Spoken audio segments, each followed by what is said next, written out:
Realme একের পর এক ধামাকা করেই চলেছে। Realme তাদের GT সিরিজের একটি ফোন বাংলাদেশে লঞ্চ করবে। তা হলো Realme GT Master Edition। শোনা গেছে এই ফোনটির সাথে আরও 2-3টি প্রোডাক্ট বাংলাদেশে লঞ্চ করা হবে। তার মধ্যে হয়তো Realme ওয়্যারলেস চার্জার লঞ্চ করা হতে পারে।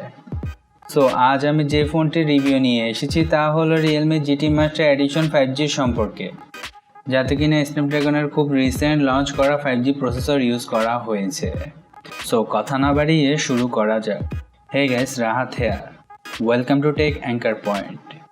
ভিডিওটি শুরু করার আগে লাইক করুন এবং ভিডিওটি ভালো লাগলে সাবস্ক্রাইব করতে ভুলবেন না। সব সময়ের মতো প্রথমে এই ফোনটির বিল্ড কোয়ালিটি এবং ডিজাইন সম্পর্কে কথা বলা যাক।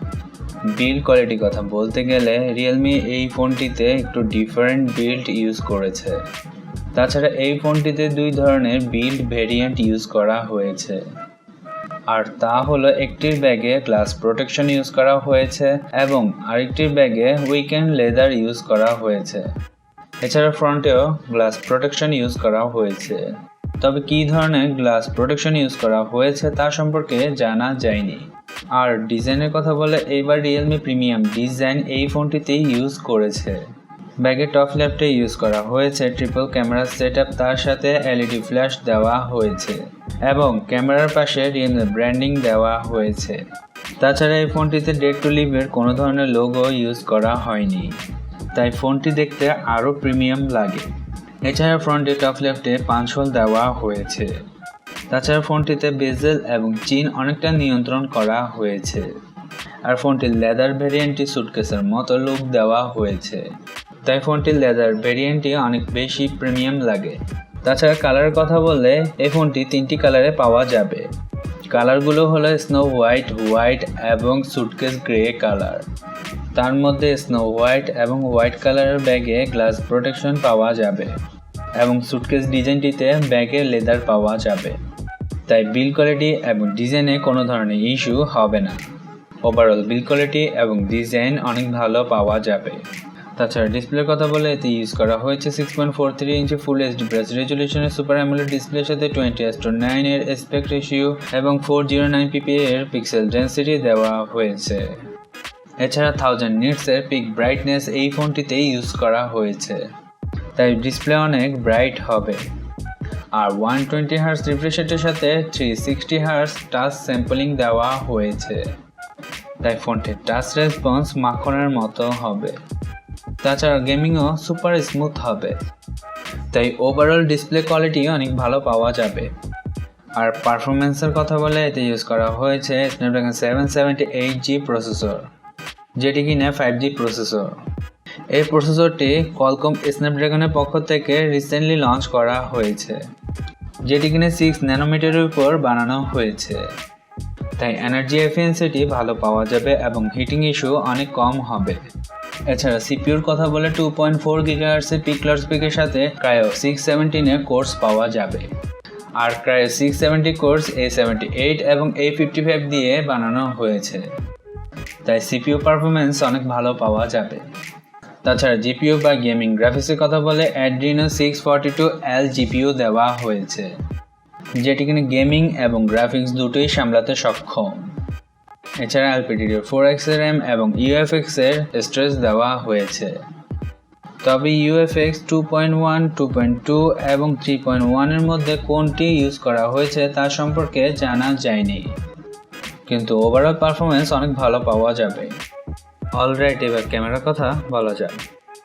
আর ক্যামেরার কথা বলে এতে ইউজ করা হয়েছে ট্রিপল ক্যামেরা, যাতে কিনা প্রাইমারি ক্যামেরা ইউজ করা হয়েছে 64 মেগাপিক্সেলের সাথে 8 মেগাপিক্সেল আলট্রা ওয়াইড এবং 2 মেগাপিক্সেল ম্যাক্রো সেন্সর দেওয়া হয়েছে। আর প্রাইমারি ক্যামেরাতে সনি IMX776 সেন্সর ইউজ করা হয়েছে। তাছাড়া প্রাইমারি ক্যামেরাতে 4K ভিডিও শ্যুট করা যাবে 30 FPS এর উপর। আর ফ্রন্টে দেওয়া হয়েছে 32 মেগাপিক্সেলের সেলফি ক্যামেরা। তাছাড়া সেলফি ক্যামেরাতে 1080p ভিডিও শ্যুট করা যাবে 30 FPS এর উপর। ওভারঅল ক্যামেরা সেটআপের কথা বলে ডিসেন্ট ক্যামেরা সেটআপ দেওয়া হয়েছে। আর ব্যাটারির কথা বলে এটি ইউজ করা হয়েছে 4300 mAh ব্যাটারির সাথে 65 ওয়াটের ফাস্ট চার্জার বক্সে পাওয়া যাবে। আর 65 ওয়াটের চার্জার এই ফোনটিতে সাপোর্ট করে। এছাড়া কোম্পানি ক্লেম করেছে এই ফোনটিতে 0 থেকে 100% চার্জ হতে সময় লাগবে 33 মিনিট। আপনারা হয়তো ভাবছেন ফ্ল্যাগশিপ ফোনগুলোতে ব্যাটারি সাইজ কম দেওয়া হয় কেন? কারণ বড় ব্যাটারি ফ্ল্যাগশিপ ফোনে ইউজ করলে ফোনটি মোটা এবং ভারী হয়ে যায়, তাতে ফোনটি প্রিমিয়াম লাগে না। তাই ফ্ল্যাগশিপ ফোনগুলোতে একটু কম পাওয়ারের ব্যাটারি ইউজ করা হয়। এছাড়া ফোনটিতে টাইপ-সি পোর্ট দেওয়া হয়েছে এবং 3.5mm এর অডিও জ্যাকের কানেকশন দেওয়া হয়েছে। এছাড়া সেন্সরের কথা বলে আন্ডার ডিসপ্লে স্ক্যানার দেওয়া হয়েছে এবং ফেস আনলক দেওয়া হয়েছে। আর কমন সেন্সরগুলো সবই পাওয়া যাবে। এছাড়া সফটওয়্যার কথা বলে অ্যান্ড্রয়েড 11 আউট অফ দ্য বক্সে পাওয়া যাবে এবং Realme UI 2.0 এর সাপোর্ট দেওয়া হয়েছে। আর Realme UI এর সফটওয়্যার এক্সপিরিয়েন্স অনেক ভালো, এটা তো সবারই জানা কথা। তাছাড়া স্পিকারের কথা বলে এই ফোনটিতে হয়তো সিঙ্গেল স্পিকার ইউজ করা হয়েছে, হয়তো ফোনটিতে ডুয়েল স্টেরিও স্পিকার নাও দিতে পারে। আর যদি ডুয়েল স্টেরিও স্পিকার এই ফোনটিতে ইউজ করা হয় তাহলে তো ভালো কথা। এছাড়া সিম স্লটের কথা বলে এই ফোনটিতে হয়তো হাইব্রিড সিম স্লট অথবা ন্যানো সিম স্লট দেখা যেতে পারে, তবে ডেডিকেটেড মাইক্রো এসডি কার্ডের সিম স্লট এই ফোনটিতে ইউজ করা হবে না। আর এই ফোনটি দুটি ভেরিয়েন্টে পাওয়া যাবে, যেটি কিনা 8+128GB এবং 8+256GB, এই দুটি ভেরিয়েন্টেই পাওয়া যাবে। শোনা গেছে এর বেস ভেরিয়েন্ট অর্থাৎ 8+128GB হয়তো 30,000-এর নিচে লঞ্চ করা হবে। এই ফোনটি যদি 30,000-এর নিচে লঞ্চ করা হয় তাহলে অনেক ভালো মানের ফোন হতে চলেছে। তাছাড়া ফোনটির প্রাইস সম্পর্কে যদি আমার কাছে কোনো তথ্য আসে তাহলে আমি সাথে সাথে ডেসক্রিপশনে প্রাইসটি আপডেট করে দিব। এছাড়া ফোনটি সম্পর্কে যদি আপনাদের কোনো মতামত থাকে তাহলে কমেন্টস বক্সে জানাতে পারেন। তাছাড়া ভালো থাকবেন এবং সুস্থ থাকবেন, আর ঘরের বাইরে যেতে অবশ্যই মাস্ক ব্যবহার করবেন।